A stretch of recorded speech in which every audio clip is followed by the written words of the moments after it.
this patient. We're going to have to take him to Queens.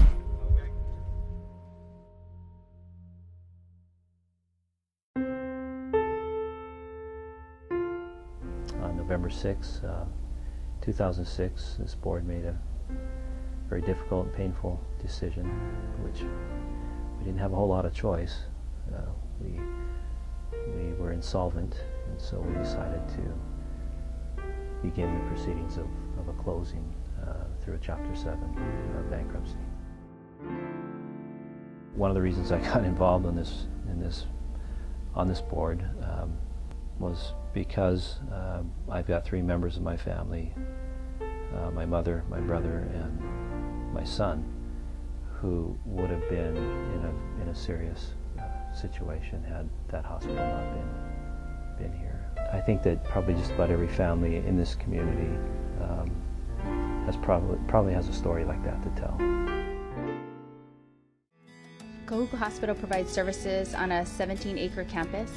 In November 2001, the hospital received its designation as a critical access hospital by the state of Hawaii and the Medicare program, so patients don't have to travel long distances to major urban centers.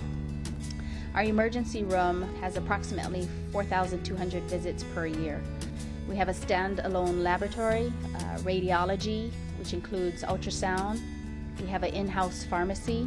We also have social services, which includes Quest and Medicaid application assistance. Our dietary department provides high-quality food and nutritional services to our hospital patients, employees, and our contract catering services.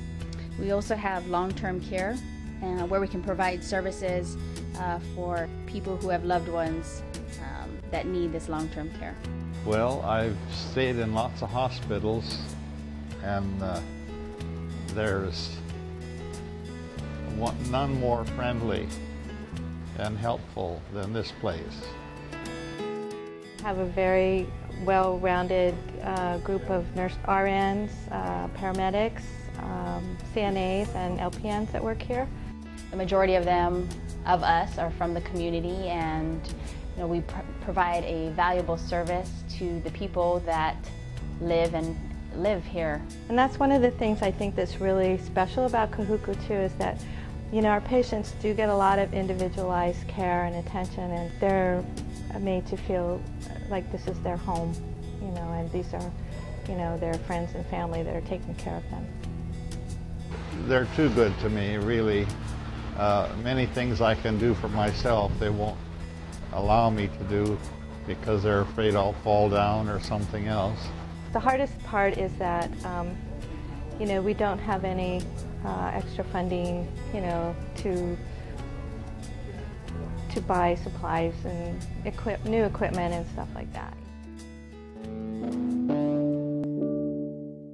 Kahuku Hospital, as a critical access hospital, basically operates an emergency room 24/7. Those facilities will be kept open by Hawaii Health Systems Corporation, and we hope to improve the services that are provided there. The ownership will change of the hospital, and it's really not if at this point. I believe it's a when it changes. The ownership will change. The state of Hawaii will become the owners of the hospital. Once they take over, the community has to come together and say, look, this is my hospital. People testify with tears saying that I was born in this hospital, so the question now, how do we utilize it too? It will be a better facility. It will have the money to upgrade the equipment at Kahuku Hospital. And when one looks at the next 50 years for the North Shore of Oahu, clearly Kahuku will be a very important component, and the hospital will assist in the growth and the medical needs of the North Shore. They need to empower themselves and look at the future. The community has been very patient ever since the hospital announced that it was going bankrupt in November. And so I would say to the community, thank you for supporting our effort in finding a solution for Kahuku Hospital. Make Kahuku Hospital your hospital. Support it. But for the services that we do offer, I would say I would encourage both physicians and the community to use the services